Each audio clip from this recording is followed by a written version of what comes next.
तुर्बत के इलाका बुग में बलूचिस्तान अवामी तहरीक के सरबराह और एन 259 कीच कम गवादर PB 26 कीच 2 के उम्मीदवार अयाज कादिर बुग्गी ने अपनी रिहाइशगाह पर वर्कर कन्वेंशन से खिताब में कहा कि 8 फरवरी को जहाज को ठप्पा लगाकर कामयाब करें। जहाज की कामयाबी आप सब की कामयाबी है। उन्होंने कहा कि इस बार गयोर अवाम ने नाअहल नाम नेहाद सियासी लीडरों को मुस्तरद किया है। आज हमारे वर्कर कन्वेंशन में सैकड़ों लोगों की मौजूदगी इस बात का सबूत है कि अवाम हमारे साथ है। इस मौके पर कामरेड बशीर अहमद, असलम कादिर, मीर महबूब दश्ती समेत दीगर ने खिताब किया।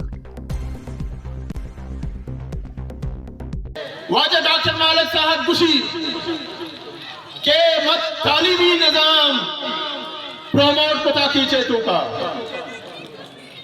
दोस्ताची फीस